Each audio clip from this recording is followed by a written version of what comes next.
All right, court just ended on the second day of 6ix9ine's testimony. He is going to testify for a third day, possibly a fourth. He's been going for 2 days and the cross-examination hasn't even started yet. Today's testimony covered the kidnapping. Kidnapping is a criminal allegation that is actually on trial. It's not something that somebody has already pled guilty to. So with the kidnapping, the story as told by Daniel Hernandez on the stand today is that on that day, he was scheduled to appear at some football player's mansion party. They paid him $40,000 to show up. Eventually the party got canceled because the cops had shut it down, so he didn't go there. Instead, he ends up at a strip club. After the strip club, he's back at his house editing Fifi. Fifi, the music video, was supposed to drop the next day. So around 4 a.m., there's one last bit of editing that he needs help with, and he can't do it on his own. He tries to get his friend Andrew on the phone. Andrew's not picking up, so he tells his driver, let's go to Andrew's place. You know where he lives.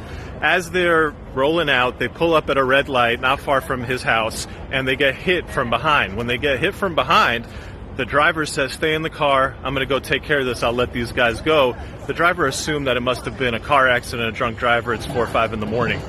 As Tekashi describes it, the next thing he sees after a couple minutes of Jorge not coming back is a guy pulling up to the side with a gun out. His driver gets back in his car, and as 6ix9ine is being driven off, his driver follows that car.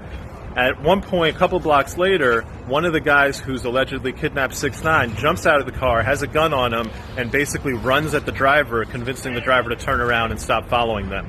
They keep going, and they pull over at a stop. They take him out of the car, 6ix9ine, and they basically beat him.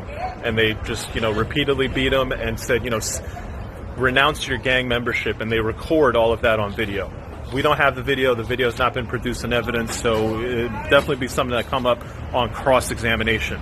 After that, they stop again, and what 6ix9ine described is they basically started bargaining for his life, that we won't kill you right now if you give us something. What are you going to give me? And 6ix9ine says he first offered $100,000 in cash when the bank opens in a few hours. They said, no, what do you have on you right now? So they agreed that he'd go back to his house, get his jewelry, and he would give it to them. Interestingly, he described how he stored his jewelry. He had like 3 chains, 4 rings, a couple bracelets, a couple watches, all iced out. He would just take it off at the end of the day. His driver would wrap it in bounty paper towels, and they would just put her in a book bag and leave it at his place. Kind of crazy. They resolve that, all right, you give me the jewelry, I'll let you live. They go back, they go to his house, they pick up the jewelry, they drive a couple minutes more, and they eventually let him out of the car. So they say, all right, well, get out. And he says, no, I'm not going to get out. If I get out, y'all are going to shoot me. And they say, well, if you don't get out, we're going to shoot you. So at that point, he gets out. He gets out, starts running, and he testified that the driver said to him, hey, hold up, I want to talk to you. And he just kept running, and he said, hold up, stop running, I want to talk to you. That was the end of the testimony on the kidnapping. From there, he went to he ran, and he actually got in a car. And this part was kind of hilarious. People were giggling in the courtroom.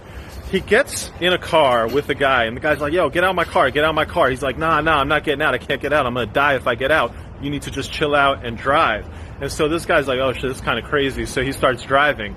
But he essentially he makes like one right and a left, and 6ix9ine's like, no, don't go that way. And they end up driving directly to where the kidnapper's car had stopped and let him out. And so they're right there, and 6ix9ine's like, yo, I can't believe you made that right. Why you do that? No, just don't make any noise. And they're sitting behind the alleged kidnapper's car. Eventually, the car in front of them goes forward. They pull off, make a left. He gets dropped off at a police precinct. Then he goes to a hospital in Brooklyn. Shadi shows up, helps him out, says, we got to get out of this hospital. There's too many fans over here. And then they go to a hospital in Long Island where he gets some treatment. Crazy story about the kidnapping. Couple key points to remember as cross-examination comes up. None of the other crimes involve these defendants. This crime involving these defendants, this alleged kidnapping, who knows? Who knows what a jury is going to think? He wasn't held down. He wasn't handcuffed. He was sitting in the back seat of the car that the alleged kidnappers had while they were both in the front seat. So and then at the end, he's running away and they're just talking to him like, hey, hold up, stop running. So a lot of stuff that's going to come out in cross.